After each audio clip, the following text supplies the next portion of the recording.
Por la prueba existente en el sumario. ¿Es algún dato nuevo o es lo que ya estaba en el expediente? Es lo que estaba en el expediente. Y algunas cuestiones otras que se están analizando. ¿Tiene que ver con testimonios, con nuevos elementos probatorios? Fundamentalmente es todo lo que hay en la causa. Doctor, ¿se han desestimado otros elementos, otras investigaciones, otras hipótesis que había alrededor de esta causa? Todas las hipótesis están siendo analizadas, pero acá el motivo bastante, el de más fuerza, recae sobre la persona que acabo de imputar. ¿Esto tiene que ver con la prueba genética? Fundamentalmente. Con el ADN. La teoría en esta ocasión fue que Marcelo Macarrón se tomó un avión fantasma desde Punta del Este sin ser visto, se dirigió a su domicilio, tuvo sexo con su esposa, la mató y regresó a Uruguay en otro vuelo clandestino sin ser detectado, para poder disputar la última jornada del torneo de golf y consagrarse campeón. ¿Qué expectativas viene, Macarrón? Soy totalmente inocente. ¿Cómo se siente, doctor? ¿Cómo se siente, doctor?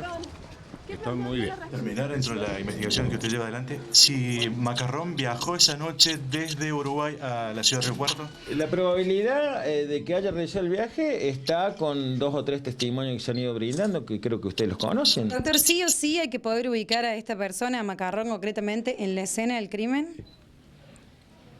El material genético lo ubica en la escena del crimen, eso es indudable. Hay una prueba científica irrefutable esa. Abrimos el tercer bloque de 40D, estamos hablando sobre el caso Dalmacio. Quien veían ustedes en el tape es, si no entiendo mal, el cuarto fiscal que tiene la causa, que es Daniel Miralles, que asume y toma la causa en el 2015 y en el 2016 imputa por homicidio calificado por el vínculo como autor material a Marcelo Macarrón del crimen de su esposa. Nos fuimos en el bloque anterior, Hernán, hablando de que había un ADN que lo ubicaba a Macarrón en la escena del crimen y este fiscal toma eso y lo imputa. Sí, hay algo en el medio que es sustancial. El Observatorio de Derechos Humanos de la Universidad Nacional de Río Cuarto recusa, pide que se aparte o que se le haga juicio político a Di Santo por inacción. Hay una figura en el Código Penal que es de inacción, porque en 2 años no había hecho absolutamente nada.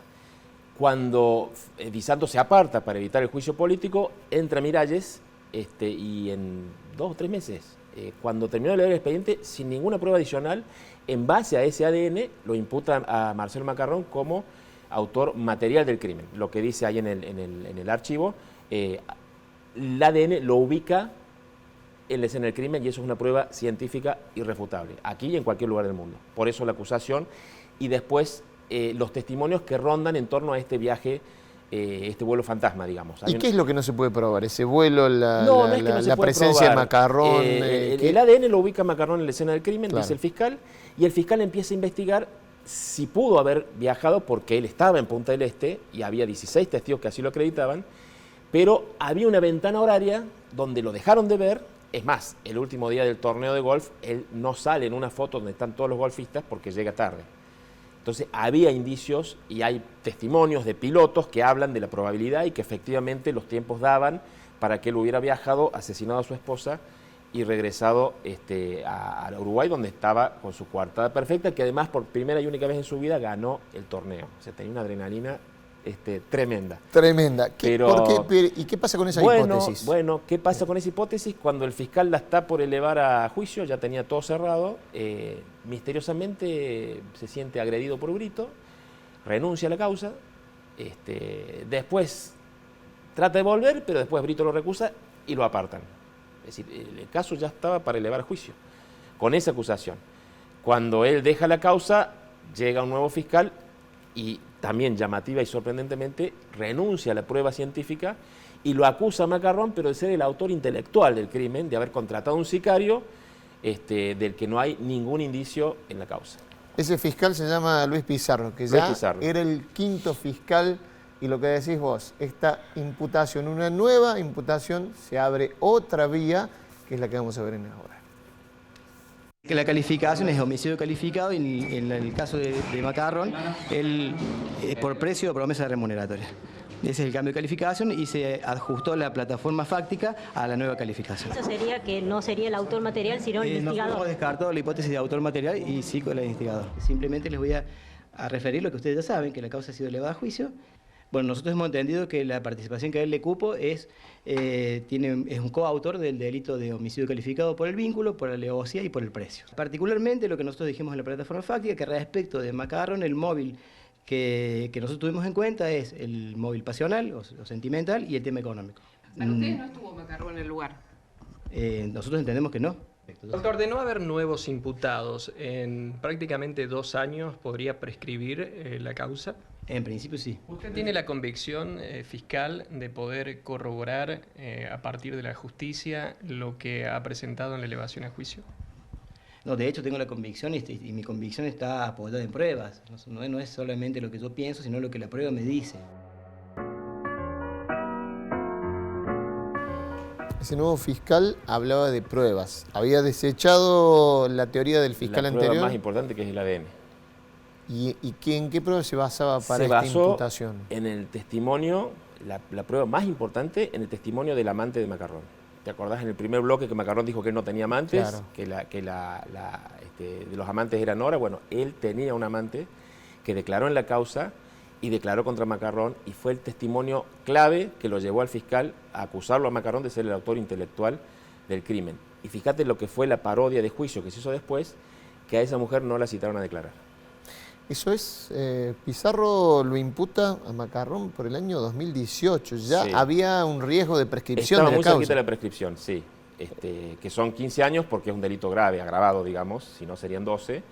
Y bueno, de hecho el juicio se hace con el crimen ya prescripto. Lo que pasa es que la imputación de Macarrón, en el caso de él, interrumpe la prescripción. Pero si durante el juicio hubiera saltado quién era el asesino, no se lo podría haber perseguido penalmente porque ya habían pasado los 15 años.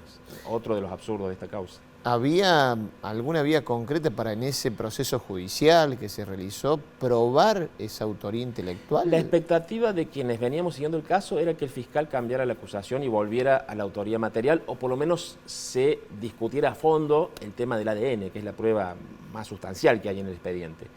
Pero el fiscal Rivero actuó como abogado defensor de Macarrón, en una estrategia absolutamente coordinada con Brito, a tal punto que Brito termina renunciando a su teoría del crimen, que costó millones porque llevó a Río Cuarto a Raffo, a Di Leonardo, a los forenses más prestigiosos y caros del país, y termina avalando la hipótesis del fiscal, que vuelve al principio, que dice que a Nora la mató un amante después de tener sexo consentido, y ahí se termina el proceso porque ya está prescripto, no se puede perseguir más a nadie. Es como un círculo que vuelve al principio después de 15 años. 5 de julio del 2022, el año pasado, nada más. Lo tenemos fresco al proceso que después de muchísimos años, 16 años, casi 16 años, se sentaba alguien en el banquillo de los acusados. ¿Quién era? Marcelo Macarrón, imputado, como dijimos recién, por ser el autor intelectual. ¿Qué pasaba en el final de ese juicio, ese 5 de julio? Lo vemos ahora.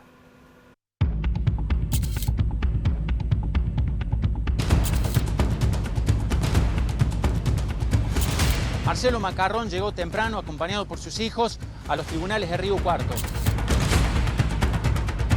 Que me autoriza a solicitar su absolución. Por el resultado del acuerdo que antecede, el Tribunal Integrado con Jurados Populares por unanimidad resuelve. Primero, reconocer a la señora Nora Raquel Dalmazo de condiciones ya relacionadas como víctima de violencia de género. Segundo, absolver a Marcelo Eduardo Macarrón de condiciones personales ya relacionadas por el hecho que le atribuyó el requerimiento de citación al juicio de Fojas 6.457/6.553, tipificado provisoriamente como homicidio calificado por el vínculo, por alevosía y por precio o promesa remuneratoria. Bien, el juicio concluido. Muchas gracias.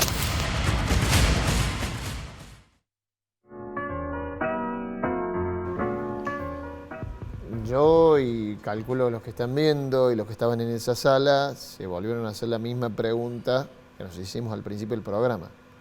¿Quién mató a Nora y por qué? Y ese juicio no... Nunca lo vamos a saber. El jurado popular, porque era un juicio con jurados populares, escuchó todos los testimonios y revisó todas las pruebas durante poco más de casi 4 meses. No pudieron votar y como días antes del juicio hicieron renunciar a la madre de Nora Dalmaso como querellante, la única posibilidad es que el fiscal mantuviera la acusación. El fiscal pidió la absolución y con eso dejó el crimen en la total impunidad. Nunca vamos a saber quién mató a Nora Dalmaso ni por qué.